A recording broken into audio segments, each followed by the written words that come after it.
জীবনের একটা পর্যায়ে তার মনে হয়েছে যে জীবন শেষ, জীবনটা তো শেষ হয়ে গেল, জীবনটা তো শেষ, 60 বছর চলে গেল। এখন তার রিয়েলাইজেশন হয়েছে না আমাকে নামাজ পড়তে হবে। দেখেন মসজিদের ভর্তি প্রথম দ্বিতীয় কাতার সব লাল দাড়িওয়ালা সাদা দাড়িওয়ালা, ইয়াং জেনারেশন নাই। ফজরের নামাজে আপনারা এসে দেখেন কি অবস্থা, আর ফজরের নামাজের প্রথম কাতারগুলো ভরে থাকে সাদা দাড়িওয়ালা লোক দিয়ে, সাদা দাড়িওয়ালা লোক দিয়ে ফজরের নামাজের প্রথম কাতার ভর্তি। ইয়াং তোমরা কোথায়? তোমাদের নামাজ পড়তে হয় না? ইয়াং জেনারেশনের তো ফজরের প্রথম কাতারে আসা উচিত নাকি? বৃদ্ধ মানুষ আসতে পারে না, লিফট দিয়ে নামছে, সিঁড়ি দিয়ে নামছে, লাঠি নিয়ে হেঁটে হেঁটে হেঁটে এসে ফজরের নামাজ পড়তে আসছে। কারণ জীবনের একটা পর্যায়ে তার মনে হয়েছে যে জীবন শেষ, জীবনটা তো শেষ হয়ে গেল, জীবনটা তো শেষ, 60 বছর চলে গেল। এখন তার রিয়েলাইজেশন হয়েছে না আমাকে নামাজ পড়তে হবে। দেখেন মসজিদের ভর্তি প্রথম দ্বিতীয় কাতার সব লাল দাড়িওয়ালা সাদা দাড়িওয়ালা, ইয়াং জেনারেশন নাই।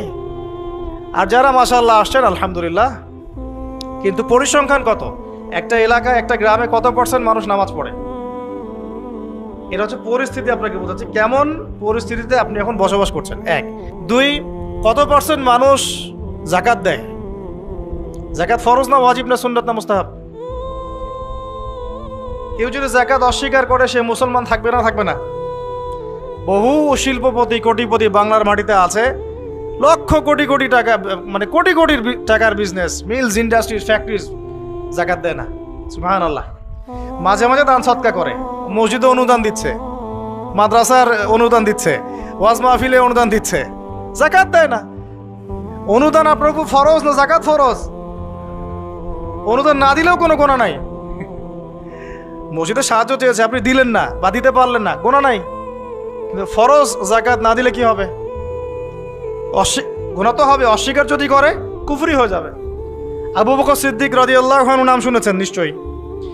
তিনি যাকাত অস্বীকারীদের বিরুদ্ধে যুদ্ধ ঘোষণা করেছিলেন। আর যারা ইসলামিক ইকোনমিক্স পড়াশোনা করেছে বা ওয়ার্ল্ড অ্যাফেয়ার্সের ওয়ার্ল্ড ইকোনমিক্স বোঝে তারা বলতে পারবে আপনাকে, সবাই বলতে পারবে না। এই মানুষগুলো বলতে পারবে যে যাকাত হচ্ছে একটা অর্থনীতির মূল ভিত্তি। এটা ঠিকঠাক মতো যদি একটা নেশন দেয় তাহলে ওই জাতির মধ্যে দারিদ্রতা আসবে না ইনশাআল্লাহ। আমাদের এখানে এত দারিদ্রতা কেন হচ্ছে? কেন এত ইনফ্লেশন? কেন এত এই, কেন সেই?